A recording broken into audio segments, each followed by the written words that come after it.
আমাদের প্রিয় মাতৃভূমি বাংলাদেশ খুব সেন্সিটিভ এন্ড ক্রুশাল একটা টাইম পার করছে।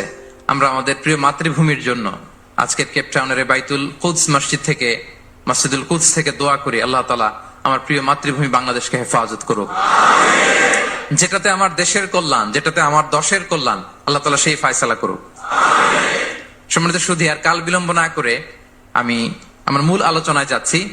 সাংবাদিক ভাইরা ছাড়া কেউ মোবাইল ব্যবহার করবেন না। যারা জার্নালিস্ট শুধু তারাই মোবাইল ব্যবহার করবেন। পেছনে আমি বলার পরে ওই যে কিছু ভাইরা মোবাইল ধরে ধরে ভিডিও করতেছেন, এটাই লাস্ট অ্যানাউন্সমেন্ট। এই মোবাইল ইস্যু নিয়ে আর কথা বলবো না। মেহেরবানি করে মোবাইল ব্যবহার করবেন না, আর কাউকে করতে দেখলে তাকে স্টপ করাবেন। সম্মানিত সুধী, আমি সূরাত আল হুজরাতের 10 নম্বর আয়াত তেলাওয়াত করেছি, যেখানে আল্লাহ তাআলা আমাদের ভ্রাতৃত্বের গুরুত্ব নিয়ে আলোকপাত করেছেন। আমি মূল আলোচনায় যাচ্ছি এবং আমি সবাইকে রিকোয়েস্ট করব যে নিয়তটাকে খালেস করে একমাত্র আল্লাহ তাআলার সন্তুষ্টির জন্য 1 ঘন্টা আমরা একটু স্যাক্রিফাইস করি। কত ভাবে কত জায়গাতে আমাদের সময় চলে যায়। হতে পারে এই 1 ঘন্টার আলোচনা তো কারোর জন্য এটা নাজাতের ওয়াসিলা হয়ে যেতে পারে। জি, আপনারা এখন যেমনি চুপচাপ নীরব, শেষ পর্যন্ত এরকম চুপচাপ নীরব থাকবেন তো?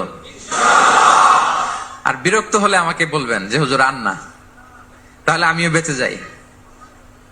জি, মাশাআল্লাহ, তাবারাকাল্লাহ। আল্লাহ তাআলা আমাদের আশাকে, বসাকে, এই আয়োজনকে কবুল করুক। আমরা এখানে যেমনি একত্রিত হলাম, আমরা আল্লাহর জান্নাতেও যেন এমনি একত্রিত হতে পারি। আল্লাহ তৌফিক দান করুক। প্রিয় ভাইয়েরা, সূরাতুল হুজরাতের 10 নম্বর আয়াতে আল্লাহ তাআলা বলছেন, ইন্নামাল মুমিনুনা ইখওয়া। আল্লাহ বলেন বিশ্বাসীরা ভাই ভাই, মুমিনরা ভাই ভাই। আমরা মুমিনরা কি ভাই ভাই? এটা ফিল হয়? হ্যাঁ, এটা ফিল করতে হবে, শুধু মুখে বললে হবে না। আমরা কিন্তু ভাই ভাই, we are brothers, brothers in Islam. ইন্নামাল মুমিনুনা ইখওয়া, বিশ্বাসীরা ভাই ভাই। ফাআসলিহু বাইনা আখাওয়াইকুম। আর এই ভ্রাতৃত্বের মধ্যে যদি কখনো টানাপোড়েন হয়, বোঝাপড়ায় সমস্যা হয়, বিরোধ হয়, তাহলে মিলমিশ করে দিও, তোমরা সেটা আপোষে মীমাংসা করে দিও। আদেশটা কার? আওয়াজ করে বলুন না, আদেশটা কার? বিশ্বাসীরা ভাই ভাই। এই ভ্রাতৃত্বের বন্ধনে যদি কখনো বোঝাপড়ায় ঝামেলা হয়, বিরোধ হয়, বিবাদ হয়, আপোষে মীমাংসা করে দিও, মিলে যেও। আর ওয়াত্তাকুল্লাহ, আল্লাহকে ভয় করো, লাআল্লাকুম তুরহামুন, তাহলে তোমরা অনুগ্রহ প্রাপ্ত হবে। এই আয়াতটাকে ঘিরে কিছু বার্তা আজকে এই কেপ টাউনের এই প্রোগ্রামে আমি শেয়ার করবো ইনশাআল্লাহ। তাহলে প্রথম মেসেজ হচ্ছে আমরা ভাই ভাই, উই অল আর ব্রাদার্স। মুমিনরা ভাই ভাই, আওয়াজ করে বলুন, মুমিনরা আমরা ভাই ভাই। পৃথিবীতে ভ্রাতৃত্ব, ব্রাদারহুড, এটা অনেক ধরনের। 1 নম্বর ভ্রাতৃত্ব হচ্ছে আল উখুয়া আল ইনসানিয়া, মানবিক দিক থেকে ভাই। যারাই মানুষ তারাই ভাই, কারণ আমাদের আদি পিতার নাম, আদিমাতা Adam and Eve. We came from the very same source, same origin. একটা জায়গা থেকে আসছে। সবার বাপ যদি একজন হয়, সবার মা যদি একজন হয়, তো আমরা সবাই কি? সুবহানাল্লাহ পড়বেন না? তাহলে ভ্রাতৃত্বের একটা রূপ হচ্ছে আল উখুয়া আল ইনসানিয়া, মানবিক দিক থেকে ভাই। সেই হিসেবে হিন্দু আমার ভাই, খ্রিস্টানও আমার ভাই, বৌদ্ধ আমার ভাই, নাস্তিক আস্তিক সবাই আমার ভাই। এটা হলো ভ্রাতৃত্বের একটা ধরন। ভ্রাতৃত্বের আরেকটা ধরন হচ্ছে আল উখুয়া আন নাসাবিয়া, বংশীয় ভাই, বংশের সম্পর্ক বা রক্তের সম্পর্ক। যেমন আমার চাচাতো ভাই, খালাতো ভাই, আরো ক্লোজে গেলে আমার আপন ভাই, মায়ের পেটের ভাই, এক রক্তের ভাই, ঠিক কিনা বলেন? এটা গেল 2 নাম্বার, এটা রক্তের সম্পর্ক। তাহলে একটা হচ্ছে মানবিক দিক থেকে সম্পর্ক ভাইয়ের, সবাই ভাই ভাই। আরেকটা হচ্ছে বংশীয় বা রক্তের সম্পর্ক, আমার সিবলিং, শাকিক, আমার আপন ভাই। 2টা গেল। 3 নাম্বার হচ্ছে আল উখুয়া আদ-দীনিয়া, দ্বীনি ভাই। আর আমরা এটা নিয়েই কথা বলছি, আল উখুয়া আদ-দীনিয়া। ইন্নামাল মুমিনুনা ইখওয়াতুন, মুফাসসিরিন ইকরাম বলেছেন ইয়ানি ইখওয়াতুন ফিদ-দীন। মুমিনরা ভাই ভাই হচ্ছে 3 নাম্বার সেন্সে, আমরা দ্বীনি ভাই। আমি আপনাদের কাউকে দেখি নাই, আমাকে হয়তো সোশ্যাল মিডিয়ায় দেখেছেন, কিন্তু সরাসরি হয়তো দেখেন নাই। কিন্তু এই যে আমাদের ভ্রাতৃত্ব, এটা দিনই ভ্রাতৃত্ব, দিনই ভাই। আমরা কি ভাই? এবং ইন্টারেস্টিংলি এই দিনই ভাই বা দিনই ভ্রাতৃত্ব আগের দুইটার চেয়ে মজবুত। কখনো কখনো এটা রক্তের সম্পর্ককেও ছাড়িয়ে যায়। সুবহানাল্লাহ পড়েন। বদরের যুদ্ধে এই পাশে কুরাইশরা মানে মুশরিকরা, এই পাশে মুমিনরা। এমনও হয়েছে রাসূল সাল্লাল্লাহু আলাইহি ওয়াসাল্লামের পক্ষে মুমিনদের ওখানে এক ভাই, আর আবু জাহেলের সাথে আরেক ভাই, দ্বন্দ্ব সংঘাত। এই ভাই ওই ভাইকে হত্যা করেছে দিনের কারণে। তার মানে দিনই ভ্রাতৃত্ব এটা এত মজবুত, এটা মাঝে মাঝে রক্তের সম্পর্ককেও ছাড়িয়ে ছাপিয়ে উপরে উঠে যায়। আল্লাহু আকবার। তাহলে আমাদের সম্পর্কটা হচ্ছে এরকম মজবুত সম্পর্ক। প্রিয় ভাইরা, আমরা সবাই দিনই ভাই। আওয়াজ করে বলুন, কি ভাই? এবং আমাদের দৃষ্টান্ত দিয়েছেন বিষ্ণু ইসলাম। তিনি বলেছেন, তোমরা সবাই দিনই ভাইয়েরা সবাই মিলে এক দেহ এক প্রাণ। আওয়াজ করে বলুন, এক দেহ এক প্রাণ। শুধু মুখ দিয়ে বললেই হবে, এটা ফিল করতে হবে। আমরা সবাই এক দেহ এক প্রাণ। বিষ্ণুই বলেন, মাসালুল মুমিনিনা ফি তাওয়াদ্দিহিম ওয়া তারাহুমিহিম ওয়া তাআতুফিহিম মাসালুল জাসাদ।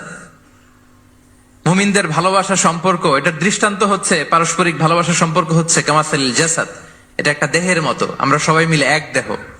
দেহের কোনো অঙ্গ যদি ইনজুর্ড হয়, সারা দেহ যেমনি কষ্ট পায়, বিশ্বের কোথাও আমার কোনো দিনী ভাই যদি কষ্ট পায়, আমাদের প্রত্যেকের হৃদয়ে রক্তক্ষরণ ঘটে। চিল্লায় বলেন ঠিক কিনা? আপনার পা কেটে গেছে, এখন আমরা কি এরকম ভাবি যে পা গেছে তো কি হয়েছে, পাই না কষ্ট পাবে, সারা দেহ তো ওকে? ব্যাপারটা কেমন? দেখবেন পা কেটে গেলে রাতে ঘুম আসে না, ওইটার ব্যথায় জ্বর চলে আসে। এরকম আছে না নাই? এই জন্য বিষ্ণু ইসলাম বলেছেন, মাসালুল জাসাদ, একটা দেহ, দেহের এক অঙ্গ ইনজুর্ড হলে যেমনি সারা দেহ কষ্ট পায়, পুরো দেহটা রাত জেগে থাকে, জ্বর এসে যায়, তেমনি গোটা বিশ্বের কোন প্রান্তে, কোন জনপদে, কোন এলাকায় কোন মুসলিম ভাইয়ের যদি কষ্ট হয়, সেটা আমাদের হৃদয়ে যেয়ে লাগে। ঠিক কিনা বলেন? ফিলিস্তিনের ভাইয়েরা যদি কাঁদে, আমাদের ভালো লাগে? কাশ্মীরের ভাইরা যখন গৃহহীন হয়, আমরা এটা সহ্য করতে পারি? মিয়ানমারে আমার মুসলিম ভাইরা যখন নির্যাতিত হয়, আমরা কি এটা মেনে নেই? কারণ এক দেহ এক প্রাণ। আওয়াজ করে বলুন, এক দেহ এক দেহ। এটা মনে রাখতে হবে, আমরা এক দেহ এক প্রাণ। এবং বিষ্ণু ইসলাম বলেছেন যে আমাদের সম্পর্কটা হচ্ছে রোহামা উবাইনাহুম। এই যে এত বলার পর এরপরও ভিডিও করে মোবাইল দিয়ে, ভলান্টিয়াররা স্টপ করে দিবেন। এবং বিষ্ণু ইসলাম এটাকে এত গুরুত্ব দিয়েছেন, আমরা যদি কোরআনের দিকে তাকাই, আল্লাহ তাআলা বলেছেন আমাদের সম্পর্কটা হচ্ছে রোহামা উবাইনাহুম।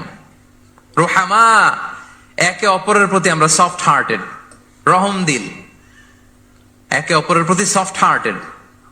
কোরআনের অন্য জায়গায় এসেছে বুনিয়ানুম মারসুস, সীসা ঢালা প্রাচীরের মতো আমাদের সম্পর্ক। সুবহানাল্লাহ পড়বেন না? কখনো কখনো হাদিসে এসেছে, এক ভাই হচ্ছে আরেক ভাইয়ের মিরআতুল মুমিন। এক মুমিনের জন্য আরেক মুমিন হচ্ছে আয়না। আয়নার সামনে দাঁড়ালে দেখা যায় যে আমার এখানে একটা দাগ, তারপর আয়নার সামনে দাঁড়ালে আমাকে ঠিক করে নেওয়া যায়, গুছিয়ে নেওয়া যায়। তার মানে আমার সমস্যা, আমার ভুল, আমার খুঁত, আমার স্পট, এটা আয়না বলে দেয়। মুমিনরাও এরকম, এক ভাই আরেক ভাইকে সংশোধন করে দেয়। সুবহানাল্লাহ পড়েন। এবং কোরআন কখনো কখনো আমাদেরকে বলেছে যে ওয়ায়ুফিরুনা আলা আনফুসিহিম ওয়ালাউ কানা বিহিম খাসাসা। ভ্রাতৃত্বের সম্পর্কটা এমন হবে যে নিজের প্রয়োজনের চেয়েও মুমিন ভাই তার অন্য ভাইয়ের প্রয়োজনকে গুরুত্ব দিবে। পড়েন সুবহানাল্লাহ। আমার প্রয়োজন, তারপর আমি না নিয়ে আমার ভাইকে দিব। এরকম নিদর্শন আমাদের মধ্যে আছে না নাই? আপনারা ইয়ারমুকের যুদ্ধের নাম শুনেছেন, হিজরি 15 সালের কথা। বিষ্ণু ইসলাম এর ইন্তেকালের 4-5 বছর পরের ঘটনা। ওমরে ফারুক রাদিয়াল্লাহু তাআলা আনহু, উনি হচ্ছেন তখন আমাদের খলিফা, the second caliph of Islam, আমিরুল মুমিনিন, খলিফাতুল মুসলিমিন। তো ইয়ারমুকের যুদ্ধে আল্লাহ তাআলা আমাদেরকে বিজয় দান করেছিলেন। কিন্তু এমনি এমনি বিজয় আসে নাই, এমনি এমনি আসে নাই। একের পর এক সাহাবারা আহত হয়েছেন, নিহত হয়েছেন, মানে শহীদ হয়েছেন। এবং যুদ্ধের এক পর্যায়ে এমন হয়েছে, খাবারের অভাবে, পানির অভাবে সাহাবারা ছটফট করছিলেন। এক ফোঁটা পানি নাই, রুহু বেরোয় যায়, পানি পানি বলে চিৎকার করছেন। তৃষ্ণায় যখন কাতর, ওই সাহাবীর কাছে পানি নিয়ে আসা হলো, মশক দিয়ে পানি নিয়ে আসা হলো, সামান্য কিছু পানি যে নেন। তো উনি যখন পানি খাবেন দেখতে পেলেন যে পাশে আরেক ভাই চিৎকার করে পানি পানি, এক ফোঁটা পানি দাও, চিৎকার করছে। ওই সাহাবী বলতেছেন আমার দরকার নেই, আমার ভাইকে নিয়ে আগে দাও, আমি পরে খাবো। আল্লাহ। ওই দ্বিতীয় সাহাবীর কাছে যাওয়া হলো মশক নিয়ে, যে আপনি একটু পানি খেয়ে তার হৃদয়টাকে শান্ত করেন, ঠান্ডা করেন। তিনি যখন পানি মুখে নিতে যাবেন, পাশে আরেক ভাই চিৎকার করছে পানি পানি, এক ফোঁটা পানি দাও। ওই সাহাবী বলেন আমাকে না, আমার ভাইকে দাও, আমার আগে আমার ভাইকে দাও। ওই সাহাবার কাছে নিয়ে যাওয়া হলো যে আপনি আগে খান। ওই সাহাবীর কাছে পানির মশক নিয়ে যেতে যেতেই উনি শহীদ হয়ে গেলেন। আবার মশক নিয়ে দ্বিতীয় সাহাবীর কাছে আসতে না আসতে দ্বিতীয় সাহাবীও শহীদ হয়ে গেলেন। প্রথম যিনি চিৎকার করছিলেন তার কাছে আবার মশক নিয়ে যেতে না যেতে তিনিও শহীদ হয়ে গেলেন। সুবহানাল্লাহ পড়বেন না? ওয়ায়ুসিরুনা আলা আনফুসিহিম ওয়ালাউ কানা বিহিম খাসাসা। নিজেদের প্রয়োজন থাকা সত্ত্বেও মুমিনরা তার অন্য ভাইয়ের প্রয়োজনকে প্রাধান্য দেয়। আল্লাহু আকবার। এই হচ্ছে আমাদের ভ্রাতৃত্বের দৃষ্টান্ত। তাহলে প্রথম মেসেজ হচ্ছে মুমিনরা ভাই ভাই, মুমিনরা। আর আমাদের দৃষ্টান্ত হচ্ছে এক দেহ এক প্রাণ। আওয়াজ করে এক দেহ। আর আমরা যদি কখনো বিবাদে জড়াই, আমরা এটাকে সংশোধন করে দেব, আপোষে মিলমিশ করে দেব। কি বলেন? নাকি আরো লাগাই দিবেন? ঝগড়া লাগছে আর একটু লাগাই দেই।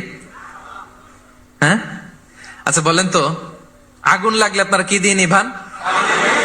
ওইখানে যদি কেউ তেল ঢেলে দেয়, এই কাজ করবেন? মিলিয়ে দিব আমরা, পারা যাবে তো? প্রিয় ভাইয়েরা, ইউনিটির কোনো বিকল্প নাই, সংঘবদ্ধ থাকার বিকল্প নাই, সুসম্পর্কের কোনো বিকল্প নাই। আজকে যদি আপনি সমাজের দিকে তাকান, দেখবেন আমাদের সম্পর্কগুলো নষ্ট হয়ে যাচ্ছে পারস্পরিক। বাবার সাথে ছেলের সম্পর্ক ভালো না, বৌমার সাথে শাশুড়ির সম্পর্ক ভালো না, ভাইয়ের সাথে ভাইয়ের সম্পর্ক ভালো না, মামাকে দেখলে ভাগিনা সালাম দেয় না, আছে না নাই? চাচার সাথে ভাতিজার সম্পর্ক ভালো না, স্ত্রীর সাথে স্বামীর সম্পর্ক ভালো না। কত রিপোর্ট যে আমাদের কাছে আসে। নেতার সাথে কর্মীর সম্পর্ক ভালো না, এরকম আছে না নাই? তাহলে আমাদের মধ্যে সম্পর্কের টানা পড়েন, গ্যাপ, এটা আছে না নাই বলেন? এই সম্পর্কের টানা পড়েনের জন্য আমরাই দায়ী। এর কারণ হচ্ছে আমরা সম্পর্কগুলোর যত্ন নেই না। আপনি যদি একটা গাছ লাগান, লাগিয়ে যদি রেখে দেন, এটা বাঁচবে? এটা কি করতে হয়? পরিচর্যা করতে হয়, যত্ন নিতে হয়, সার দিতে হয়, পানি দিতে হয়, নিড়ানি দিতে হয়, আগাছা পরিষ্কার করতে হয়। তার মানে গাছ লাগালে এটার যত্ন নিতে হয়। কথা বুঝতে পেরেছেন? আমাদের যে সন্তান, ওদেরকে যদি আপনি এমনি ছেড়ে দিয়ে রাখেন, মানুষ হবে না তারা, তাদের যত্ন নিতে হয়, ফলে মানুষের মতো মানুষ হয়। ঠিক কিনা বলেন? তো আমরা সবকিছু টেক কেয়ার করি, যত্ন নেই, কিন্তু আমাদের সম্পর্কগুলোর যত্ন নেই না। এজন্য পারস্পরিক সম্পর্কগুলোর যত্ন নিতে হবে আমার ক্যাপটাউনের ভাইয়েরা, যাতে সম্পর্কগুলো নষ্ট না হয়। কি বলেন? যত্ন নিবেন, যত্ন নিবেন। হ্যাঁ। এখন আজকে আমি এই ড্যামেজ রিলেশনশিপ কিভাবে জোড়া লাগাবেন, সম্পর্কের কিভাবে এটা ফিক্স করবেন, সম্পর্ককে কিভাবে টিকিয়ে রাখবেন, যত্ন নিবেন, এটার কিছু ইসলামিক ফর্মুলা আপনাদের সাথে শেয়ার করবেন ইনশাআল্লাহ। সবাই বলুন ইনশাআল্লাহ। কিভাবে আমাদের মধ্যে আন্তরিকতা বাড়বে, ঘনিষ্ঠতা বাড়বে, হৃদ্যতা বাড়বে, এটার ইসলামিক ফর্মুলা 10টা ফর্মুলা শেয়ার করবেন ইনশাআল্লাহ। জানতে মনে চায়? আচ্ছা ইনশাআল্লাহ। তাহলে শুরু করছি, কি করে আমরা আমাদের সম্পর্কগুলোর যত্ন নিব, কি করে আমাদের পারস্পরিক হৃদ্যতা, ভালোবাসা, আন্তরিকতা বাড়াবো, এ ব্যাপারে কোরআন এবং সুন্নাহ আমাদেরকে কি বলে। এক নম্বরে, প্রিয় ভাইরা, এক নম্বরে কোরআন আমাদেরকে আমাদের পারস্পরিক হৃদ্যতা, ভালোবাসা বাড়ানোর জন্য যে গাইডলাইন দেয়, সেটা হচ্ছে দেখা হলেই সালাম দাও। দেখা হলেই কি? সালাম। সালাম দিলে সম্পর্ক বাড়ে। আলহামদুলিল্লাহ পড়বেন না? কোরআন বলছে ফাইদা দাখালতুম বুয়ুতান ফাসাল্লিমু আলা আনফুসিকুম তাহিয়াতাম মিন ইনদিল্লাহি মুবারাকাতান তাইয়্যিবা। তোমরা যখন ঘরে প্রবেশ করবে, তোমরা নিজেদেরকে সালাম দাও, মানে বলো আসসালামু আলাইকুম। এটা হচ্ছে তাহিয়াতাম মিন ইনদিল্লাহ, আল্লাহর পক্ষ থেকে অভিবাদন পদ্ধতি। এটা আল্লাহ শিখিয়েছেন। গ্রিটিংস আমরা তো বলি হ্যালো, হাই, তারপর গুড মর্নিং, গুড ইভিনিং, এগুলো বলি, কিন্তু আল্লাহ শিখিয়েছেন আসসালামু আলাইকুম। আদম আলাইহিস সালামকে যখন আল্লাহ তাআলা তৈরি করলেন 60 হাত লম্বা করে বানালেন। কয় হাত? আপনি কয় হাত? আপনিও 60 হাত। আমাদের হাতে রাফলি 3.5 হাত। কিন্তু আদম আলাইহিস সালাম তিনি লম্বায় কত ছিলেন? তো আদম আলাইহিস সালাম যখন সৃষ্টি হলেন তখন আল্লাহ তাআলা আদম আলাইহিস সালামকে বললেন, আদম তুমি সালাম দাও। কি দাও? ফেরেশতারা বসা ছিল, সাল্লিম আলা উলাইকান নাফার, সালাম দাও। ওই যে এই যে মোবাইল দিয়ে ভিডিও করে আল্লাহ তাআলা আদম আলাইহিস সালামকে বললেন সালাম দাও। আওয়াজ করে বলুন, কি দাও? হাই, আমার বেস্ট ফ্রেন্ডের সাথে দেখা করবেন? আমার ব্যাপারে সব সময় ভালো কথাই বলে। পাগল নাকি? হ্যাঁ আদম তুমি বলো আসসালামু আলাইকুম। আদম আলাইহিস সালাম বললেন আসসালামু আলাইকুম। তো আল্লাহ বললেন, এটা তোমার এবং তোমার পরবর্তী পৃথিবীতে যারা আসবে তোমাদের অভিবাদন পদ্ধতি, গ্রিটিং, স্যালুটেশনস দেয়ার সিস্টেম। কেন বললেন? কারণ শয়তান অহংকারের কারণে বিতাড়িত হয়েছে। আল্লাহ চান যে আদম আলাইহিস সালাম যেন বিতাড়িত না হন। বিষ্ণু বলেন, আল বাদিউ বিসসালামি বারিউম মিনাল কিবর, যে আগে আগে সালাম দেয় তার হৃদয় থেকে অহংকার টেনে ছেড়ে ফেলে দেয় কে? আগে সালাম দিবেন, আপনার হৃদয় অহংকার মুক্ত হয়ে যাবে। তা আল্লাহ তাআলা চাইলেন ইবলিস যেই ভুল করেছে আদম যেন সেটা না করে, আদমের হৃদয় যেন আগে থেকে অহংকার মুক্ত থাকে। তাই সৃষ্টির পরে আল্লাহ তাআলা আদম আলাইহিস সালামকে বললেন, আদম তুমি সালাম দাও, পড়েন আল্লাহু আকবার। তাহলে পারস্পরিক ভালোবাসা, হৃদ্যতা বাড়ানোর 1 নম্বর পদ্ধতি হচ্ছে সালাম। 1 নম্বর পদ্ধতি কি? আগে দিবেন না পরে? অনেকে বসে থাকে যে আমার আগে দেখ। আমি তো বাইরে দেখলাম খুব ঠান্ডা, কিন্তু এখানে এত ক্রাউড, এখন তো ঘামতেছি রীতিমতো। থাক প্রিয় ভাইয়েরা, অসুবিধা নেই, থাক। আগে দিবেন না পরে? বাসায় যে এখন আসতে হয়ে গেছে সাউন্ড। হ্যাঁ আচ্ছা, ভাবিরাও উপরে আছে। দুই পক্ষে আমার ব্যালেন্স করে বলতে হবে। ভাবিরা ট্রাই করবেন, ভাবিরা যেন আগে দিতে পারেন। আর ভাইরা আপনারাও ট্রাই করবেন, আপনারা যেন আগে দিতে পারেন। সালাম নিয়ে আমরা কম্পিটিশন করব, কে কার আগে দিতে পারে, ঠিক কিনা? আমি আপনাদেরকে আবারও সালাম দিচ্ছি, আসসালামু আলাইকুম ওয়া রাহমাতুল্লাহ। তাহিয়াতাম মিন ইনদিল্লাহি মুবারাকাতান তাইয়্যিবা। আল্লাহর পক্ষ থেকে এটা অভিবাদন, মুবারাকা, বরকতময়। তাইয়্যিবা এটা পবিত্র বাণী, শান্তির বাণী। অনেকে বলে হুজুর ঘরে শান্তি নাই।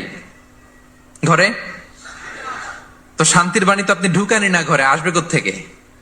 শান্তির পায়গাম তো ঢুকাতে হবে, আর শান্তির পায়গামের নাম হচ্ছে সালাম। শান্তির পায়গামের নাম কি?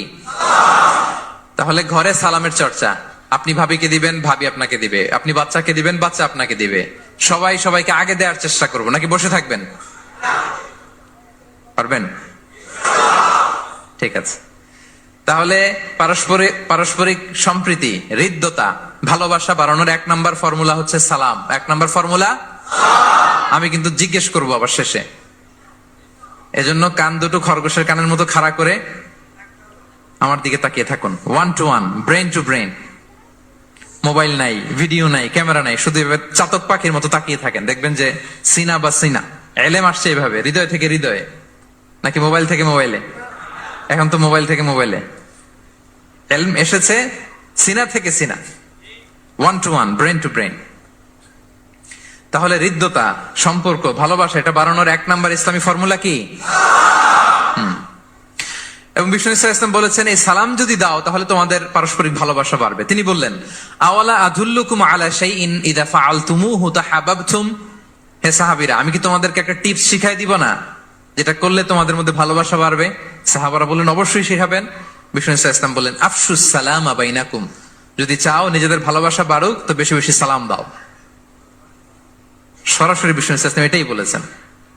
নিজেদের মধ্যে ভালোবাসা বাড়াতে চাইলে কি দিবা? সালাম দিবা। তাহলে 1 নম্বর ফর্মুলা আমরা জেনে গেলাম। আমাদের হৃদ্যতা, ভালোবাসা এটা বাড়াতে চাইলে আমরা সালাম দিব। অনেকদিন ধরে কথা বলেন না, ভুল করছেন, আপনি সালাম দিবেন। আপনি শুরু করবেন। অনেকে বলে আমি করব কেন, ভুল তো সে করছে, দোষ তো ওর, আমি কথা কমু কেন? এরকম অভিমান আছে না? এই অভিমান আর গো ধরে বসে থাকবেন? আর আওয়াজ করে বলেন, থাকবেন? বরং কি করবেন? তাহলে গেল ভালোবাসা, হৃদ্যতা, সম্পর্ক ভালো করার প্রথম পদ্ধতি হচ্ছে সালাম। আমরা সালাম দিব পরস্পর পরস্পরকে। গেল 2 নাম্বার টিপস বা ফর্মুলা হচ্ছে স্মাইলিং ফেসে থাকা, মানে মুচকি হাসির একটা ভাবে থাকা সব সময়। এটা সুন্নাহ। মুচকি হাসি। কি হাসি? প্রিয় ভাইরা খেয়াল রাখবেন, হাসি এটা কিন্তু ইতিবাচক ভাবে সংক্রামক, মানে এটা ছড়ায়। আমি হেসে হেসে কথা বললে শ্রোতাও একটু হাসি খুশি ভাব, আমি গোমরামুখ আপনারাও গোমরামুখ, এরকম হয় না? এবং দেখবেন যে সব সময় একটু স্মাইলিং ফেসে থাকে তাকে সবাই পছন্দ করে। কথা বলেন ঠিক কিনা? হাসি এটা পজিটিভলি সংক্রামিত হয়, ছড়ায়, অন্যকে প্রভাবিত করে, এবং মানসিক স্বাস্থ্যের সাথে হাসির সম্পর্ক আছে। যারা গোমরামুখ থাকে এরা অসুস্থ থাকে বেশি, আর যারা হাসি খুশি থাকে এরা সুস্থ থাকে বেশি। এজন্য হাসবেন তো, নাকি চেহারা গোমরা করে রাখবেন? এ দেখছেন সবার মধ্যে একটা হাসি হাসি ভাব চলে আসছে, আলহামদুলিল্লাহ বলেন। তাহলে পারস্পরিক সম্প্রীতি ভালোবাসা বাড়ানোর পদ্ধতি হচ্ছে কারোর সাথে কথা বললে দেখা হলে আমরা একটা স্মাইলিং ফেসে থাকবো, মুচকি হাসি। হাসি 3 ধরনের আমার ক্যাপটাউনের ভাইরা। কয় ধরনের? একটা হচ্ছে কাহকাহা, অট্ট হাসি, এটা জায়েজ নাই। এই যে আমরা ছোটবেলায় আলিফ লালার মধ্যে আলিফ লালার দত্ত হা হা হা হা করে একটা হাসি দিত না? এই হা হা হা করে এই হাসি দেয়া যাবে নিষেধ। উদাহরণ দেওয়ার জন্য আমি বললাম আর কি। আচ্ছা, আরেকটা হচ্ছে আদ-দেহেক। আদ-দেহেক মানে স্বাভাবিক হাসি, একটু দাঁত দেখা যায়, এটা জায়েজ, এটা দেয়া যাবে। সবচেয়ে ভালো এন্ড রেকমেন্ডেড এন্ড সুন্নাহ হচ্ছে তাবাসসুম, মুচকি হাসি। আল্লাহু আকবার। বিষ্ণু ইসলামের চেহারা মোবারকের মধ্যে সব সময় মুচকি হাসির একটা রেশ ওনার ঠোঁটে লেগেই থাকতো। সাহাবী আব্দুল্লাহ ইবনে হারিস রাদিয়াল্লাহু তাআলা আনহু বর্ণনা করেন, তিনি বলেন, মা রাআইতু আহাদান আকসারা তাবাসসুমান মিন রাসূলিল্লাহি সাল্লাল্লাহু আলাইহি ওয়াসাল্লাম। তিনি বলেন, আমি আমার জীবদ্দশায়, আমার জীবনে রাসূল সাল্লাল্লাহু আলাইহি ওয়াসাল্লামের চেয়ে বেশি কাউকে মুচকি হাসি অবস্থায় থাকতে দেখি নাই। সব সময় মুচকি হাসি, একটা স্মাইলিং ফেস থাকবেন, নাকি গোমরা মুখ থাকবেন? হ্যাঁ, কি করবেন? মুচকি হাসি।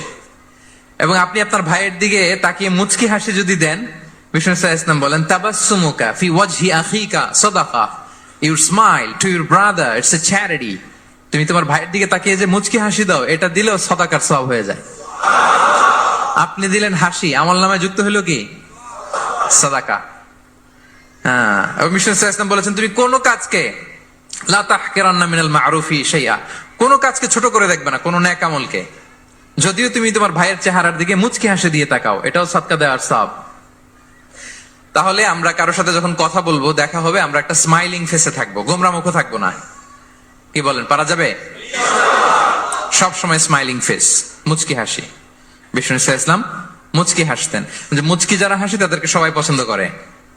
মুখটা যদি গোমরা করে কেউ রাখে, দেখতে ভাল লাগে, কথা বলতে ভাল লাগে। দেখবেন অনেক বড়দেরকে বাচ্চারা ভয় পায়, কাছে যায় না। কেন বলেন তো? গম্ভীর থাকে। আবার অনেক মানুষের কাছে তাকে দেখলেই বাচ্চারা দৌড়ে কোলে কোলে উঠতে যায়, আছে না নাই? Smiling face. এই যে আমাদের শেখ মঈনুদ্দিন আজকে আমার সাথে একটা সফরে ছিল, দেখি যেই বাচ্চাকে দেখে বলে, খামান খামান, give me hug, give me hug. তো এই মানুষকে বাচ্চারা ভালো না বেসে পারবে? সুবহানাল্লাহ, এরকম হইতে হবে। বিষ্ণু ইসলামকে বাচ্চারা দেখলে খুব খুশি হতো, কোলে বসতে চাইতো। এক বাচ্চা তো কোলে বসে পেশাবি করে দিছে। সুবহানাল্লাহ পড়বেন না? বিষ্ণু ইসলাম নাতনিদেরকে কোলে নিয়ে নফল নামাজ পড়তেন। উমামা বিনতে যায়েদ, উমামা বিনতে যায়নাব, বিষ্ণু ইসলামের কন্যা যায়নাবের মেয়ে, মানে বিষ্ণু ইসলামের নাতনি উমামাকে নিয়ে বিষ্ণু ইসলাম একবার নফল নামাজ পড়েছেন। কান্না করে, কান্না থামাই না, নানা ভাইয়ের কোলে থাকবে, তো উনি কোলে রেখেই আল্লাহু আকবার। রুকু দেওয়ার সময় পাশে রেখে রুকু, সেজদা, ওঠার সময় আবার কাঁদতেছে, তো আবার কোলে নিয়ে আবার কেরাত। সুবহানাল্লাহ। তো আমরা সবাই স্মাইলিং ফেসে থাকবো আজকে থেকে, ক্যাপটাউনের ভাইয়েরা। একসাথে আওয়াজ করে বলুন, ইনশাআল্লাহ। হৃদ্যতা ভালোবাসা বাড়ানোর টিপস কয়টা বললাম? 1 নম্বরে সালাম। 2 নম্বরে মুচকি হাসি। দেখছেন সবাই মুচকি হাসি দিয়ে আছে। আচ্ছা, 3 নাম্বার হচ্ছে কাউকে ওয়েলকাম করা। কেউ যদি আপনার সাথে দেখা করতে আসে তাকে ওয়েলকাম করা, আহলান ওয়া সাহলান বলা। হ্যাঁ, একজন আসছে আপনার বাড়িতে মেহমান, আপনি কথাই বলেন না, কথা নাই, সালাম নাই, কিছু নাই, যে চা দিতেছেন, ওনার ঠেকা পড়ছে চা খাবে না, আর জায়গা নেই ওনার চা খাওয়ার দুনিয়াতে। না, এটা করবেন না। আপনি এগিয়ে যাবেন, সালাম দিবেন, মুসাফা করবেন, মুআনাকা করবেন, খোঁজ খবর নেবেন, ওয়েলকাম জানাবেন, লিটারালি ওয়েলকাম। এরকম যদি করেন, যদি ওয়েলকাম বলেন, তাকে আনার জন্য এগিয়ে যান, হি ফিল লাইক, মানে আপনি তাকে দেখে খুশি, you are very happy to see him and you love his presence here. সে আসছে, আপনি খুশি, তার কোম্পানিটা ভালো লাগতেছে, এটা সে ফিল করবে। এজন্য কেউ আসলে, আপনার ওয়ার্ক প্লেসে যদি আসে, আপনার বাসায় যদি আসে, আপনার সাথে দেখা করতে যদি আসে, আপনি এগিয়ে তাকে সালাম দিয়ে ওয়েলকাম করবেন। কি করবেন? পারা যাবে? বিষ্ণু ইসলাম লিটারালি এই ওয়েলকাম শব্দটা ব্যবহার করতেন, এজন্য আমি চুজ করেছি, পিক করেছি ওয়েলকাম। তিনি বলতেন মারহাবান। মারহাবান আরবিতে কি বলতেন? মারহাবান। আমরা যে বলি বাংলায় আহলান ওয়া সাহলান ওয়া মারহাবান, এই বিষ্ণু ইসলাম লিটারালি মারহাবান শব্দটা ব্যবহার করতেন। এগুলোকে কার্টিসি বলে। এগুলোকে কি বলে? Social manner, কার্টিসি। দেখেন বিষ্ণু ইসলাম আমাদেরকে কিভাবে কার্টিসি শেখায়, কিভাবে সোশ্যাল ম্যানার শেখায় আমাদেরকে। বিষ্ণু ইসলাম সরাসরি মারহাবান বলতেন, স্বাগতম জানাতেন, যাতে করে ওই লোকটা ভালো ফিল করে, সে বোঝে যে তাকে দেখে আপনি হ্যাপি। বলেন তো, রাসূল সাল্লাল্লাহু আলাইহি ওয়াসাল্লামের সময়কালে ইসলামের সবচেয়ে বড় শত্রু কে ছিল? আবু জাহেল। তার ছেলের নাম কি কেউ বলতে পারেন? ইকরামা। ইকরামা অনেক যুদ্ধে মুসলমানদের বিরুদ্ধে ছিল, মক্কা বিজয় পর্যন্ত ইসলাম ধর্ম গ্রহণ করে নাই, অনেক সাহাবাকে হত্যা করেছে। রাসূল সাল্লাল্লাহু আলাইহি ওয়াসাল্লাম যখন মক্কা বিজয় করলেন, সে ভাবলো এবার তো আমার খবর আছে। সে পালালো, পালাতে পালাতে ইয়ামান চলে গেছে। তখন এক মহিলা সাহাবী রাসূল সাল্লাল্লাহু আলাইহি ওয়াসাল্লামকে বললেন, ইয়া রাসূলুল্লাহ, আপনি যদি আমাকে অনুমতি দেন, আমি ইকরামাকে খুঁজে বের করব, আপনার কাছে নিয়ে আসবো। রাসূল সাল্লাল্লাহু আলাইহি ওয়াসাল্লাম বললেন, যাও, ইকরামাকে আমি আমান দিলাম, সিকিউরিটি দিলাম। এই মহিলা সাহাবী যে খুঁজে নিয়ে আসলো, ইকরামাকে কনভিন্স করলো। ইকরামা লজ্জিত হয়ে বিষ্ণু সাল্লাল্লাহু আলাইহি ওয়াসাল্লামের কাছে আসলো। কত বড় শত্রু! বিষ্ণু সাল্লাল্লাহু আলাইহি ওয়াসাল্লামের অনেক আত্মীয়কে হত্যা করেছে, সাহাবাদেরকে শহীদ করে দিয়েছে, আবু জাহেলের সন্তান। তো সে যখন লজ্জিত হয়ে উঠে চড়ে বিষ্ণু সাল্লাল্লাহু আলাইহি ওয়াসাল্লামের কাছে আসলো, বিষ্ণু সাল্লাল্লাহু আলাইহি ওয়াসাল্লাম তাকে দেখে প্রথম যে কথাটা বললেন সেটা হচ্ছে মারহাবান বির-রাকিবিল মুহাজির। মারহাবান বির-রাকিবিল মুহাজির মানে welcome to the riding migrant. সুবহানাল্লাহ। মানে হে ঘোর সাওয়ার মাইগ্রেন্ট, হিজরতকারী ইকরামা, তোমাকে ইসলামে সুস্বাগতম। লিটারালি এই শব্দটা ব্যবহার করেছেন, মারহাবান। তাহলে বলেন তো, সে আশ্বস্ত হয়েছে না? শত্রু যদি আমান দেয়, এই দেশে ওই দেশ যুদ্ধ, ওই দেশ যদি বলে তোমার আমি মারবো না, আসো আমার এলাকায়, আমি যদি ঢুকি, আমার একটা ভয় থাকবে না? বিদ্রোহ তো করতে পারে, কি বলেন? বিষ্ণু ইসলাম দেখা মাত্রই বললেন মারহাবান বির-রাকিবিল মুহাজির, welcome to the riding migrant. সুবহানাল্লাহ। ওইখানে দাঁড়িয়ে ইকরামা বলল, আশহাদু আল্লা ইলাহা ইল্লাল্লাহ ওয়া আশহাদু আন্না মুহাম্মাদুর রাসূলুল্লাহ। শাহাদা পড়ে মুসলমান হয়ে গেল। তাহলে কারোর সাথে দেখা হলে তাকে ওয়েলকাম করতে হবে। আপনার মনে হতে পারে বিশেষ কারণে তাকে মারহাবান বলছে, এমনি হয়তো বিষ্ণু ইসলাম বলতো না ঘরে বাইরে। না, ইভেন ঘরে কাছের মানুষদেরকেও তিনি মারহাবা বলতেন। ইভেন ওনার মেয়ে ফাতেমা রাদিয়াল্লাহু তাআলা আনহা, নিজের মেয়ে, এর মারহাবা বলা দরকার আছে? এই ফাতেমা আসলে বলতো মারহাবা। সুবহানাল্লাহ নাই? আম্মা জান আয়েশা রাদিয়াল্লাহু তাআলা আনহা বর্ণনা করেন যে একবার আমাদের বাসায় ফাতেমা আসলো, নবীর মেয়ে। আর ফাতেমার হাঁটাটা ছিল নবীর হাঁটার মতো। আমি হাদিস বলে আবার বাংলা বেশি বললে সময় লেগে যাবে। ফাতেমার হাঁটা ছিল নবীর হাঁটার মতো। ফাতেমা যখন আসলো, ফাতেমাকে দেখেই বিষ্ণু ইসলাম বললেন মারহাবান বিবনাতি, মারহাবান বিবনাতি, ওয়েলকাম টু মাই ডটার। হে আমার কন্যা ফাতেমা, তোমাকে ওয়েলকাম। আপনি আপনার মেয়েকে দেখে বলছেন কখনো? আপনার ছেলেকে বলেন, আপনার ওয়াইফকে বলেন মারহাবান, ওয়েলকাম, স্বাগতম।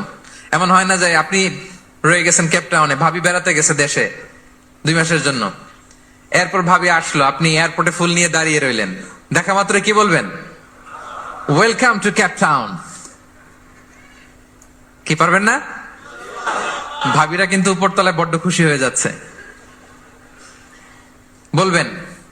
আবার ভাবিরাও অনেকদিন পরে আপনার হাজবেন্ডকে যখন পাবেন, আসবে, বলবেন ওয়েলকাম, তোমাকে সুস্বাগতম। পারা যাবে? রাসূল সাল্লাল্লাহু আলাইহি ওয়াসাল্লামের চাচাতো বোন নাম উম্মে হানি, আবু তালেবের কন্যা। বিদায় মক্কা বিজয়ের সময় রাসূল সাল্লাল্লাহু আলাইহি ওয়াসাল্লাম মক্কায় গোসল করতেছিলেন এক বাসায়। ফাতেমা রাদিয়াল্লাহু তাআলা আনহা একটা পর্দা টেনে দিলেন, উনি পানি ঢালতেছেন, গোসল করেন। হঠাৎ কে যেন ঘরে ঢুকলো। বিষ্ণু সাল্লাল্লাহু আলাইহি ওয়াসাল্লাম বললেন, কে? ওনার কাজিন চাচাতো বোন উম্মে হানি বললেন, আমি উম্মে হানি। বিষ্ণু সাল্লাল্লাহু আলাইহি ওয়াসাল্লাম পর্দার এপাশ থেকে গোসল করতেছে, উনি বলতেছেন, মারহাবান বি Umm Hani, welcome welcome Umm Hani to my house. আল্লাহু আকবার।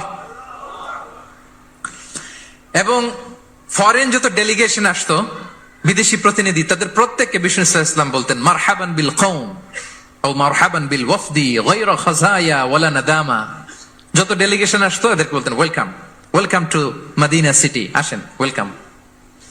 তাহলে প্রিয় ভাইরা, আমাদের পারস্পরিক সম্পর্ক, হৃদ্যতা, ভালোবাসা বাড়ানোর 3 নম্বর ফর্মুলা হচ্ছে, কেউ আমার বাসায় আসলে, কেউ আমার অফিসে আসলে, কেউ আমার সাথে দেখা করতে আসলে, আমি তাকে ওয়েলকাম করব। কি করব? মনে থাকবে তো? কয়টা গেল? 1 নাম্বার কি ছিল?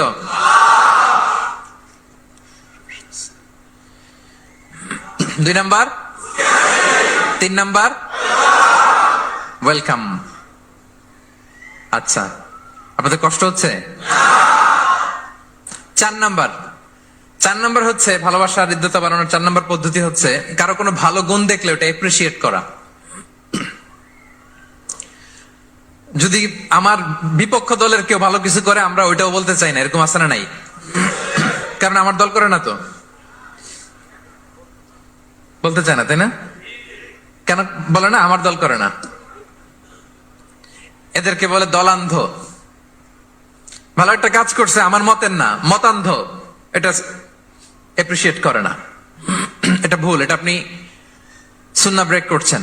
সুন্নাহ হচ্ছে যে দলের হোক, যে মতের হোক, এমনকি ভিন্ন ধর্মী হোক, ভালো করলে এটা ক্রেডিট দিতে হবে, ভালো করলে এপ্রিসিয়েট করতে হবে, কমপ্লিমেন্ট দিতে হবে। আমরা অন্যের ভালো কাজের স্বীকৃতি দিতে চাই না, কার্পণ্য করি, ক্রেডিট দিতে চাই না, প্রশংসা করি না। আমরা গুণমুগ্ধ হই কিন্তু গুণগ্রাহী হতে চাই না। কারো একটা ভালো গুণ দেখে আমি ভিতরে ভিতরে এত সুন্দর, কিন্তু বলি না, প্রকাশ করি না, এটা ঠিক না। সুন্নাহ হচ্ছে কারো ভালো কোনো গুণ দেখলে এটা প্রকাশ করা, এপ্রিসিয়েট করা। কি করা?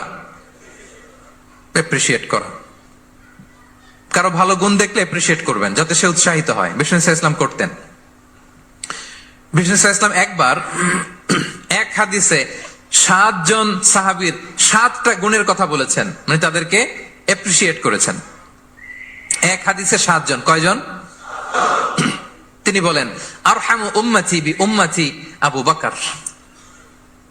আবু বকরের সামনে বলতেছে, আমার এই উম্মতের মধ্যে সবচাইতে সফট হার্টেড পারসন হচ্ছে আবু বকর। নরম দিল, নরম দিল। কি দিল? বিষ্ণু সাল্লাল্লাহু আলাইহি ওয়াসাল্লাম যখন ইন্তেকাল করলেন, ওনাকে খলিফা বানানো হলো।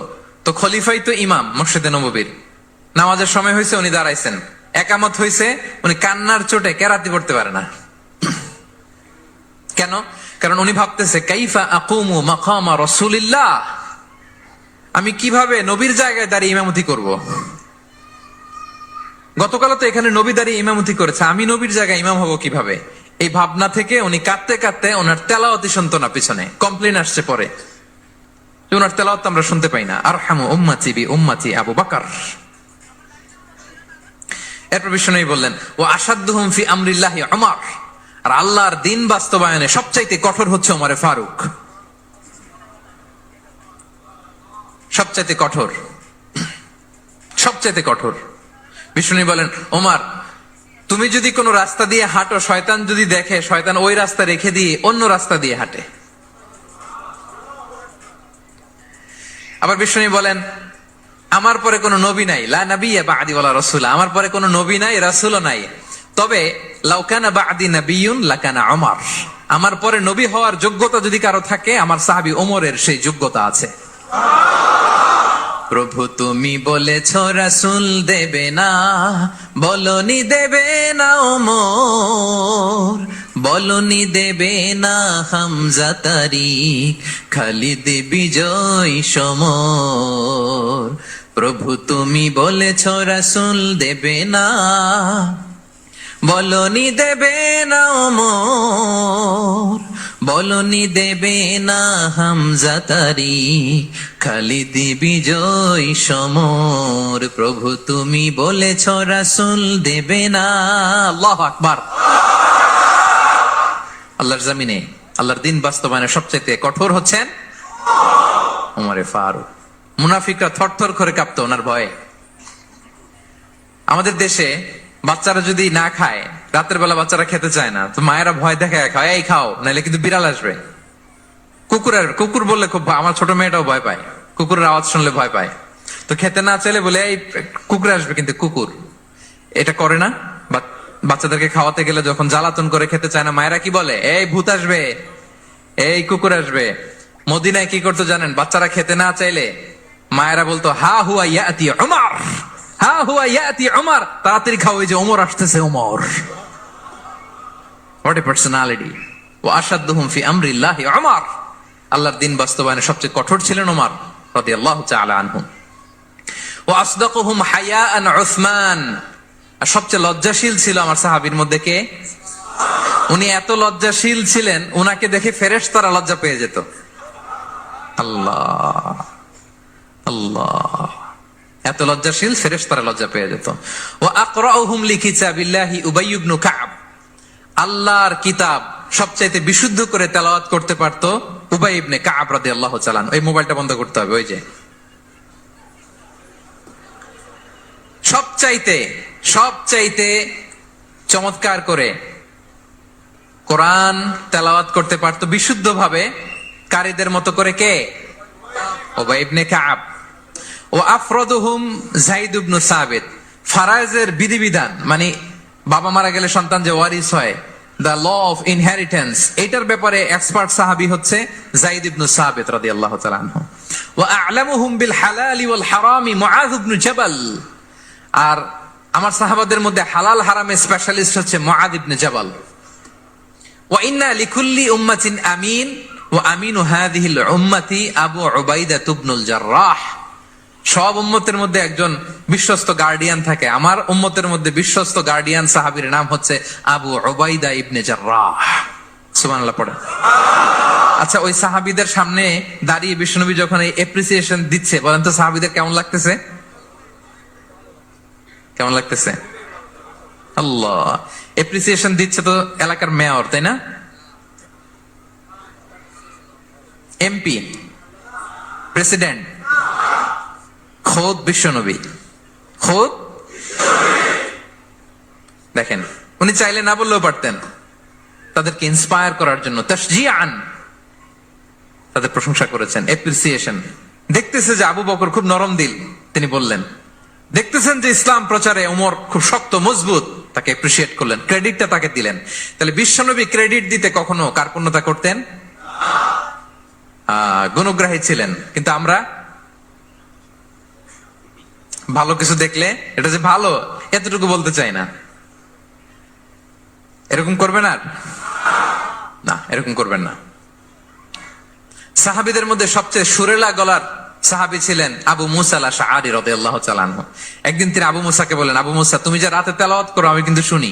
ইয়া রাসূলুল্লাহ, আপনি কি করে শুনেন? আমার বাড়ি কই, আপনি থাকেন কই? বলতেছে, গত রাতে তুমি সূরা কাহফ তেলাওয়াত করছো না? বলছে, জি করছি তো। আপনি কিভাবে শুনলেন? বলতেছে, তোমার ঘরের পাশ দিয়ে যাচ্ছিলাম, এত সুন্দর করে তুমি তেলাওয়াত করতেছো আবু মুসা। লাকাদ উতিতা মিজমারান মিন মাযহামিরি আলি দাউদ। আল্লাহ তাআলা দাউদ আলাইহিস সালামের গলায় যে সুরের ঝংকার দিয়েছেন, আমার সাহাবীদের মধ্যে আল্লাহ তোমার গলায় ওই সুরের ঝংকার ঢুকাইয়ে দিয়েছে। বলেন, বিশ্বনবীর কাছ থেকে যখন উনি এটা শুনছেন আর কেমন লাগছিল? হ্যাঁ, how does he feel that time? মানে ফিলিংসটা কেমন লাগছে? হ্যাঁ, আমাদেরকে তো একজন বড় কেউ প্রশংসা করলে আমরা কত খুশি হয়ে যাই। বিশ্বনবী স্বয়ং প্রশংসা করেছেন, সুবহানাল্লাহ।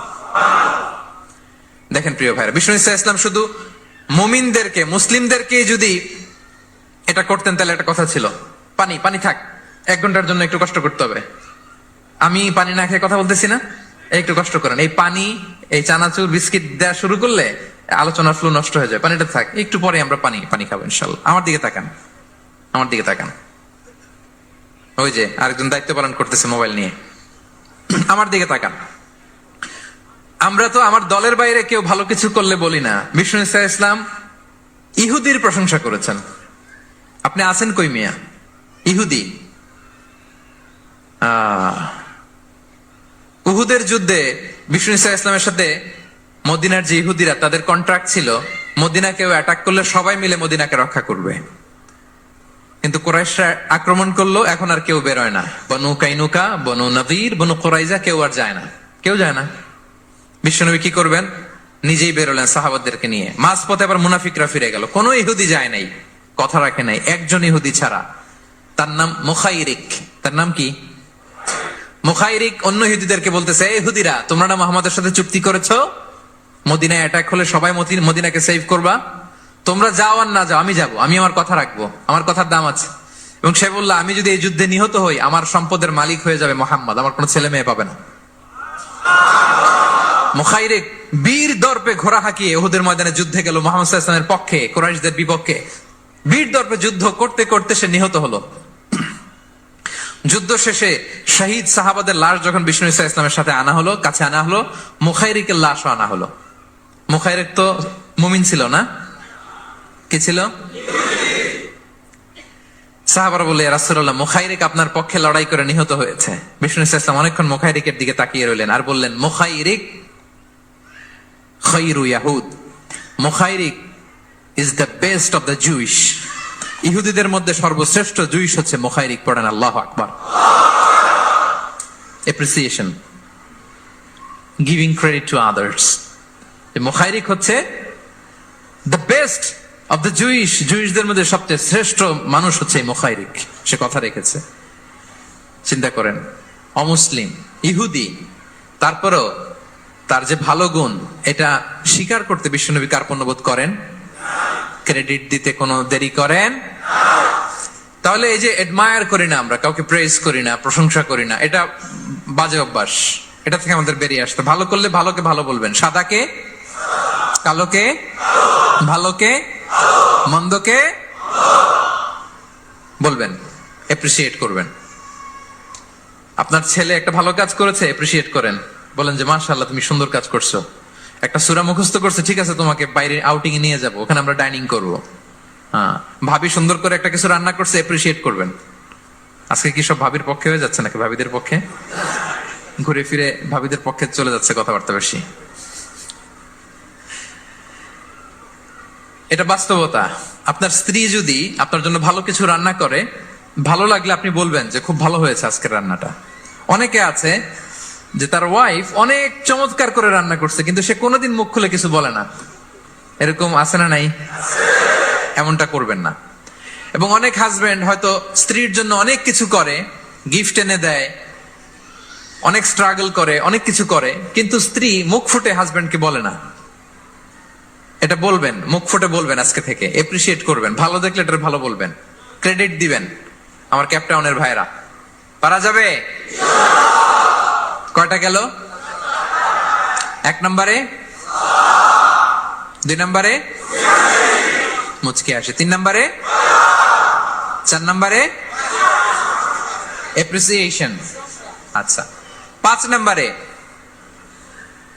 5 নম্বর হচ্ছে কল্যাণ কামনা করা, অন্যের ওয়েল উইশিং, অন্যের কল্যাণ কামনা করা সব সময়, থাকলেও, সামনে থাকলেও, না থাকলেও কল্যাণ কামনা করা। অনেকে সামনে সামনে অনেক ভালো, ভাই আপনি যে কত ভালো মানুষ, আপনারে ছাড়া আমার চলেই না, আপনি মানে অনেক ভালো, এই এলাকায় আপনার মতো ভালো মানুষ আর নাই।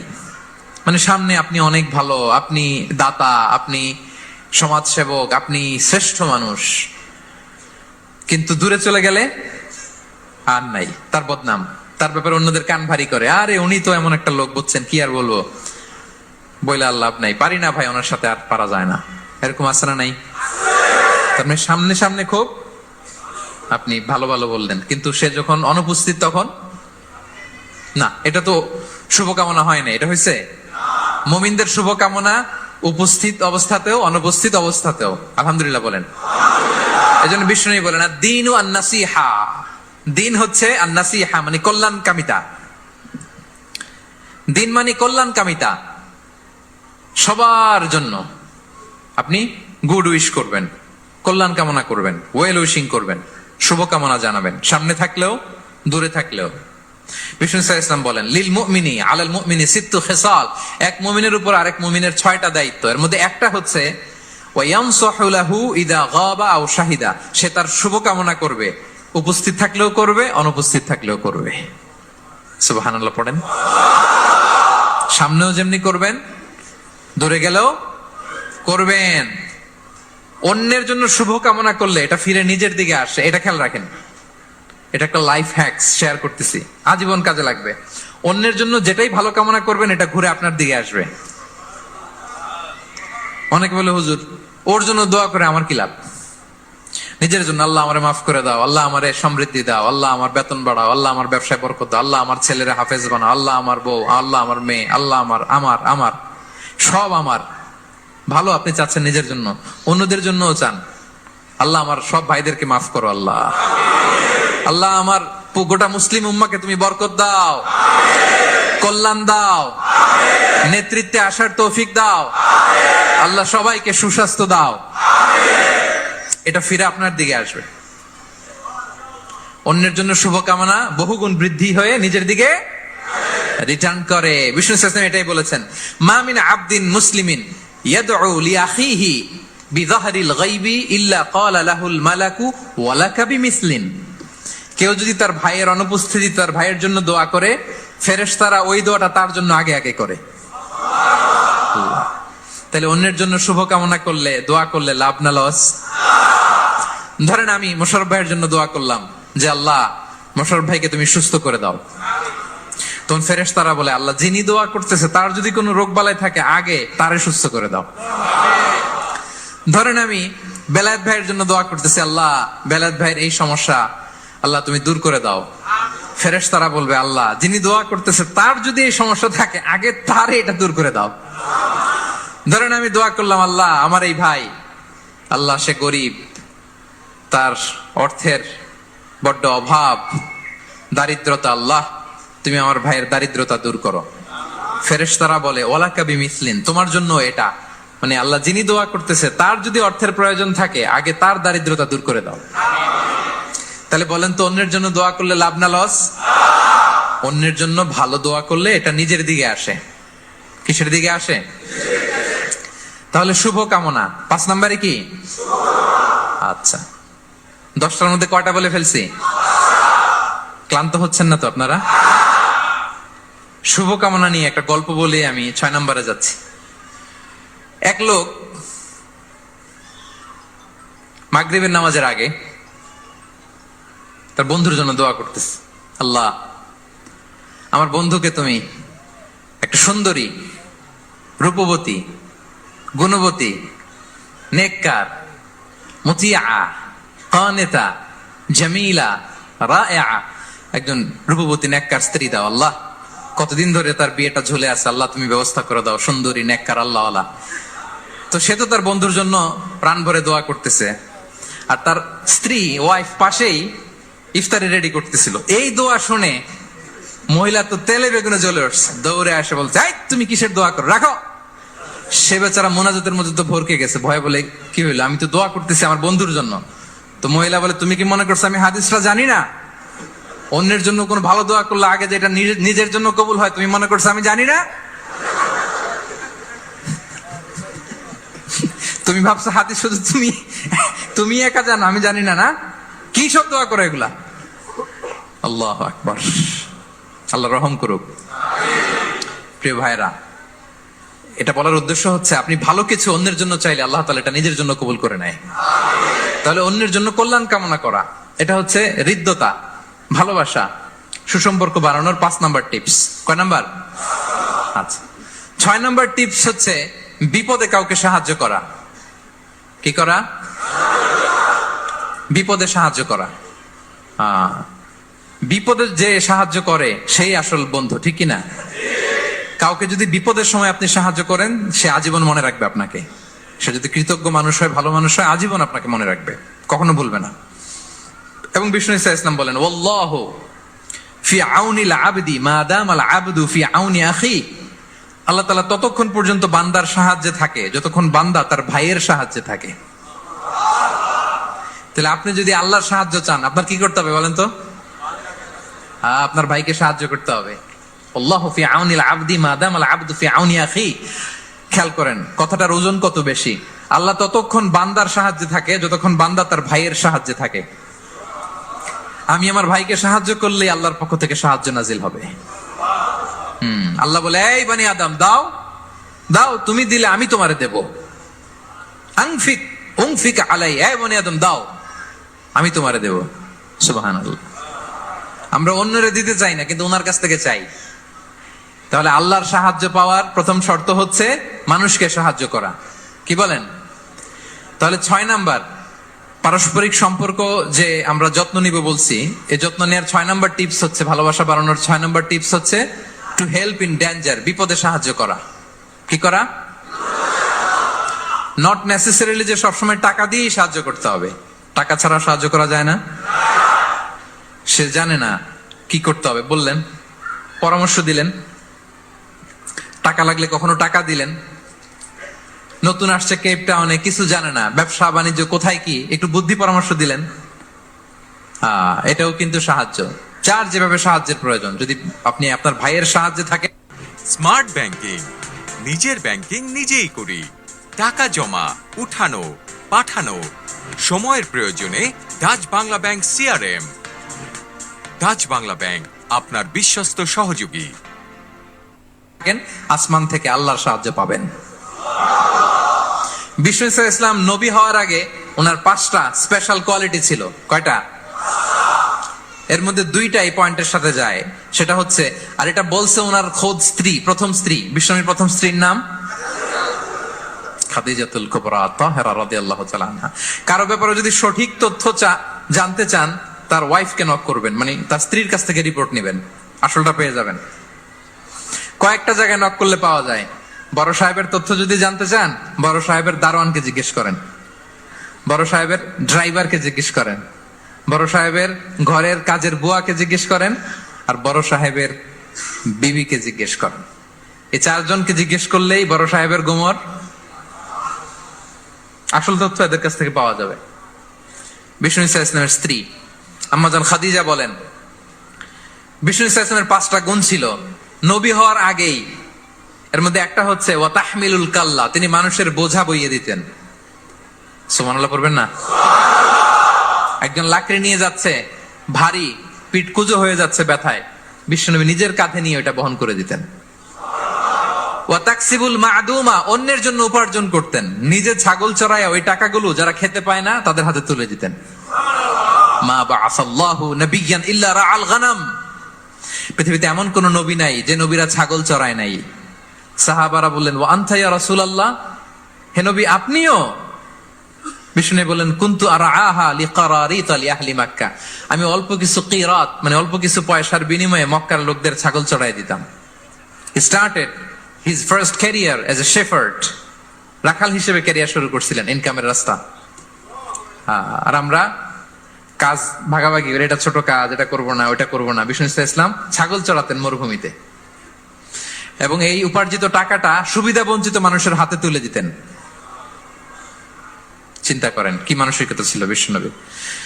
তাহলে আপনি যদি কারোর সাথে হৃদ্যতা বাড়াতে চান, বিপদে এগিয়ে আসবেন, সাহায্য করবেন। তাহলে 6 নাম্বার হচ্ছে টু হেল্প ইন ডেঞ্জার। কেউ বিপদে পড়লে তার to extend hour helping hand to others, আমরা সাহায্যের হাত বাড়িয়ে দিব। পারা যাবে তো ইনশাআল্লাহ? কয়টা গেল? 7 নাম্বার হচ্ছে ভিজিটিং সিক, অসুস্থ ব্যক্তিকে ভিজিট করা। এটা অনেক বড় সওয়াবের কাজ, এবং এতে আপনার হৃদ্যতা বাড়বে, ওই লোক আপনাকে মনে রাখবে। বিষ্ণু ইসা ইসলাম উনি সকালবেলা রেগুলারলি 2টা কাজ করতেন। এক হচ্ছে মদিনার বাজার ভিজিট করতে যেতেন রাফলি 10টা সাড়ে 10টার দিকে, আর ওই টাইমে উনি মদিনায় যদি কেউ অসুস্থ থাকতো তার বাসায় ভিজিট করতে যেতেন। আপনারা অসুস্থকে দেখতে জানতো না? যাবেন। বিষ্ণু ইসা ইসলাম কোন অসুস্থের কাছে গেলে তার মাথায় হাত দিয়ে দোয়া পড়তেন। তিনি পড়তেন, আল্লাহ আযহিবিন নাস, আল্লাহুম্মা রাব্বান নাস আযহিবিল বাস, ইশফি আনতা শাফি, লা শিফাআ ইল্লা শিফাউক, শিফাআন লা ইগাদিরু সাকমা। রোগীর মাথায় হাত দিয়ে তিনি বলতেন, হে মানুষের রব, তার রোগ, তার কষ্ট দূর করেন, তাকে শিফা নসিব করেন, এমন শিফা দেন যে শিফার পরে আর সে রোগাক্রান্ত হবে না। বিষ্ণু ইসা ইসলামের এক খাদেম ছিল মদিনায়, ছোট্ট বালক, কিন্তু ধর্মে ইহুদি, ধর্মে নন মুসলিমদের সাথে how should be our relationship to the people of different faith, এটা নিয়ে আমার লম্বা লেকচার আছে, শুনবেন। লম্বা, আমি একাডেমিক ওয়েতে আলোচনা করেছি, আমার ইউটিউব চ্যানেলে গেলে পাবেন। মদিনাতে এক ছোট্ট ইহুদি বালক বিষ্ণু ইসা ইসলামের খেদমত করত, এটা সেটা এগিয়ে দিত। বিষ্ণু ইসা ইসলাম কোনো কাজ থাকলে তাকে অ্যাসাইন করতেন, অ্যাপয়েন্ট করতেন, দিতেন। কিন্তু অনেকদিন হয় ছেলেটা আসে না। বিষ্ণু খুঁজলেন ওই ইহুদি বালকটা কোথায়। সাহাবারা বলল, ইয়া রাসূলুল্লাহ, সে তো অসুস্থ। সে কি? সে তো অসুস্থ। সহিহ বুখারীর বর্ণনা। শুনেই বিষ্ণু ইসা ইসলাম তার বাড়িতে গেলেন। কার বাড়িতে? ইহুদির বাড়ি। আমরা মনে করছি শুধু মুসলিম অসুস্থ হইলেই বোধহয় দেখতে যাইতে হবে, এরকম আমরা ধারণা করে নিছি। না, অসুস্থ হলে সেবা শুশ্রূষা করা, দেখতে যাওয়া, এটা মুসলিম অমুসলিমের সাথে সম্পর্ক না। যে কোনো ধর্মের, যে কোনো বর্ণের, যে কোনো চিন্তার অসুস্থ হইলেই আপনার নেইবর, এদিকে খ্রিস্টান যাবেন, এদিকে জুইশ যাবেন। ভিজিটিং সিক ফর অল, সবার জন্য এটা। বিষ্ণু ইসা ইসলাম গেলেন, যে তার পাশে, মাথার পাশে বসলেন। বসে তিনি বললেন, ইয়া গোলাম আসলিম, হে বালক, তুমি ইসলাম ধর্ম গ্রহণ করো। এতদিন খেদমত করছে, বলে নাই। অনেকদিন খেদমত করছে, একদিনও বলে নাই। একদিনও, আজকে বলতেছে। দেখেন, বিষ্ণু ইসা ইসলাম প্রপার টাইমিং এর অপেক্ষা করতেন সবকিছুর। আমরা অনেক সময় টাইমিং বুঝি না, কখন কি বলতে হয়, কখন কি করতে হয়, কতটুকু বলতে হয়, কোথায় যে থামতে হয়, এই কমন সেন্সটা অনেকের নাই। হ্যাঁ, আমি তো হিন্দুদেরকে পাইলে ইসলামের কথা বলিই না, আমি যে তুমি শাহাদা পড়ো, এটা কখনো বলি না। আমি ইসলামের বিউটি শুধু তুলে ধরি, যে এটা এমন, এটা এমন, কিন্তু তুমি শাহাদা পড়ো এটা বলি নাই। কত লোক যে আমার কাছে আসছে শাহাদা পড়ার জন্য, হিসাব নাই, হিসাব নাই। এখন তো পাবলিকলি করি না কিছু ইস্যুর কারণে, কারণ প্রপার টাইমিং লাগবে। এতদিন খেদমত করলো বিশ্বনবী, একদিনও তাকে শাহাদা পড়তে বলে নাই, আজকে বলতেছে। Proper timing. যখন বিশ্বনবী বললেন, ইয়া গোলাম আসলিম, ইসলাম ধর্ম গ্রহণ করো, ছোট্ট বাচ্চা ফানাযারা ইলা ওয়াজহি আবি, তার বাবার দিকে তাকালো, মানে বুঝাতে চাইলো যে বাবা আমি কি করব। তখন বাবা বলল, আতিয়া আবুল কাসিম। বিশ্বনবীর উপাধি ছিল আবুল কাসেম, বড় ছেলের নাম কাসেম, তো ছোটবেলায় মারা গেছে। বাবা বলল, আবুল কাসেম যা বলে তাই শোনো। কারণ এতদিনে ছেলের কাছ থেকে রিপোর্ট নিয়ে বুঝে গেছে তো এটা কে। এটা যে রাহমাতাল লিল আলামিন, এটা যে বিশ্বনবী, এটা যে দ্য লাস্ট মেসেঞ্জার, এটা বাবা মিলাই ফেলছে। বাবা বলে, আতিয়া আবুল কাসেম, আবুল কাসেমের অনুসরণ করো। বিষ্ণু বললেন, পড়ো আশহাদু আল্লা ইলাহা ইল্লাল্লাহ ওয়া আশহাদু আন্না মুহাম্মাদান আবদুহু ওয়া রাসূলুহু। ছোট্ট বাচ্চাটা পড়তে আরম্ভ করলো, আশহাদু আল্লা ইলাহা ইল্লাল্লাহ ওয়া আশহাদু আন্না মুহাম্মাদান আবদুহু ওয়া রাসূলুহু। মৃত্যুর আগে সে শাহাদা পড়ে ফেললো। বিষ্ণু বললেন, আলহামদুলিল্লাহ, আলহামদুলিল্লাহিল্লাযী আনকাযাহু মিনান নার। প্রশংসা সে আল্লাহর, যে একটু আগে জাহান্নামী হওয়ার কথা ছিল যার, তাকে মুহূর্তের মধ্যে জান্নাতি বানায় দিলেন। ভিজিটিং সিক্স, অসুস্থকে দেখতে যাওয়া। শুধু মুসলমান হলে দেখতে যাবেন নাকি? যে কোনো ধর্মের, যে কোনো ধর্মের দেখতে যাবেন, হৃদ্যতা বাড়বে। একদিন বিষ্ণু সাহাবাদেরকে বললেন, আজকে রোজা রেখেছো কে? নফল রোজা? আবু বকর রাদিয়াল্লাহু তাআলা আনহু হাত তুলে বললেন, আমি। বিষ্ণুনবী আবার জিজ্ঞেস করলেন, আজকে কোন মিসকিনকে খাবার খাইয়েছো কে? আবু বকর রাদিয়াল্লাহু বললেন, আমি। বিষ্ণুনবী আবার বললেন, আজকে কোন জানাজায় শরীক হয়েছে এমন কেউ আছে? আবু বকর বললেন, আমি। বিষ্ণুনবী বললেন, আজকে কোন অসুস্থকে ভিজিট করে আসছো, এরকম কি কেউ আছে? আবু বকর বললেন, আমি। বিষ্ণুনবী বললেন, মাজতামা'না ফি ইমরিইন ইল্লা দাখালাল জান্নাহ। এতগুলো গুণ যদি একটা ব্যক্তির মধ্যে থাকে, ওই ব্যক্তি তো জান্নাতি না হয়ে পারে না। ভিজিটিং সিক, অসুস্থকে দেখতে যাওয়া। যদি এটা করেন তাহলে আপনাদের পারস্পরিক হৃদ্যতা, ভালোবাসা বাড়বে। এবং এটা জাতি, ধর্ম, বর্ণ নির্বিশেষে যে কোনো লোক অসুস্থ হলে আমরা ভিজিট করতে পারি। যাবেন, কিছু গিফট নিয়ে যাবেন, কমলা নিয়ে যাবেন। সাউথ আফ্রিকাতে তো দেখি আমি একেবারে ফ্রেশ ফ্রুট, সুবহানাল্লাহ। আমি যেখানেই গেছি কোনো ফরমালিন নাই, তাজা, টাটকা, ফ্রেশ, এত সুন্দর স্মেল, এত সুন্দর টেস্ট এটার, আলহামদুলিল্লাহ। বস্তা ভরে ফল নিয়ে দেখতে যাবেন, পারা যাবে তো? 7 নম্বরে কি ছিল বলে গেছি, ভিজিটিং 6, অসুস্থ কে দেখতে যাওয়া। পারবেন? পারবেন? কয়টা হইল? আর বাকি রইল কয়টা? কষ্ট হচ্ছে? মনোযোগ আছে না গেছে? তাকবীর পড়ুন, আল্লাহু আকবার।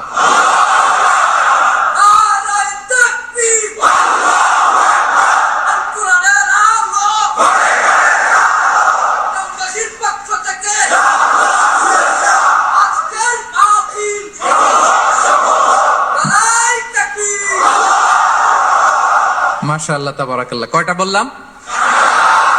8 নাম্বার হচ্ছে এক্সচেঞ্জিং গিফট, উপহার দেয়া, গিফট দেওয়া। কি দেওয়া?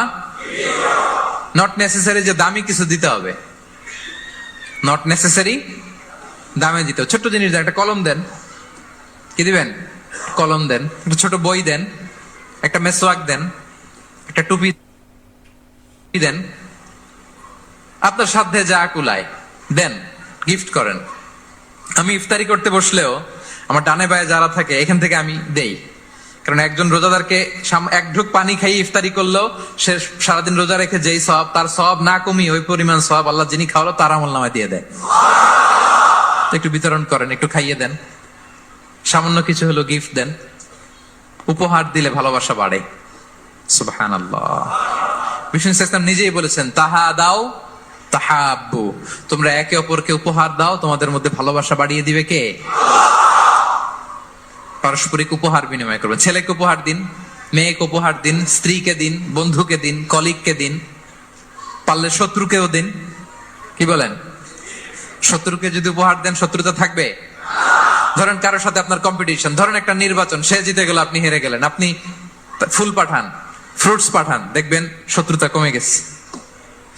এটাই বলেছেন বিষ্ণু ইসলাম সরাসরি, যে তাহাদাও তাহাব্বু তাযহাবি শাহনা, তোমরা পারস্পরিক গিফট দাও তাহলে শত্রুতা, দ্য এনিমিটি উইল ডিসঅ্যাপিয়ার, শত্রুতা দূর হয়ে যাবে, বিরোধ মিটে যাবে, ভালোবাসা বেড়ে যাবে। তাহলে পারস্পরিক সুসম্পর্কের জন্য, সম্পর্ক উন্নয়নের জন্য, হৃদ্যতা, ভালোবাসা বাড়ানোর জন্য আমরা একে অপরকে উপহার দিব। যা পারি উপহার দেওয়ার এই কালচারটা ভালো, এটা সুন্নাহ। পারবেন তো? তাহলে 8 নাম্বারে কি ছিল? Gift, exchanging gift. আচ্ছা, 9 নাম্বার হচ্ছে হসপিটালিটি, আপ্যায়ন করানো, মানে মানুষকে খাওয়ানো। মানুষকে কি? মানুষকে কি? শুধু নিজেই খাবেন না, খাওয়াবেনও। দুটোই ভালো, খাইবেনও খাওয়াবেনও, খাবেনও খাওয়াবেনও। খাওয়ালে হৃদ্যতা বাড়ে, কাউকে আপ্যায়ন করালে, এন্টারটেইন করালে, হসপিটালিটি করলে হৃদ্যতা বাড়ে। আরবরা কি বলে জানেন? আরবরা বলে কারো এখানে ঢুকার আগে এখানে ঢুকো, মানে হৃদয়ে ঢুকার আগে পেটে ঢুকো আগে। হ্যাঁ, কলবে যাওয়ার আগে পেটে ঢুকো, তাইলে তার হৃদয়ে পৌঁছতে পারবা। বাংলাতে একটা কথা আছে, বাসনে ভাত না থাকলে ভাষণে পেট ভরে না। ঠিক কিনা বলেন? বাসনে ভাত না থাকলে ভাষণে পেট ভরে না, পেটে খেলে পিঠে সয়। এজন্য আপ্যায়ন করানো, খাওয়ানো, এটা এমন একটা টেকনিক, আপনি কাউকে আপ্যায়ন করালে মুহূর্তেই তার মনটা, হৃদয়টা আপনার দিকে ঝুঁকে যাবে। সুবহানাল্লাহ পড়েন। বিষ্ণু ইসলাম বলেন, মান কানা ইউমিনু বিল্লাহি ওয়াল ইয়াউমিল আখিরি ফালইউকরিম দাইফা, যে আল্লাহ বিশ্বাস করে এবং আখিরাতে বিশ্বাস করে সে উফ, এত গরম, একটা এসি কিনে দাও না। যে আসবে এতগুলো সেই ভাবনা হয় না, যেন তার মেহমানকে সম্মান করে। হ্যাঁ, মেহমান আপ্যায়ন করা সুন্নাহ, এটা সুন্নাহ।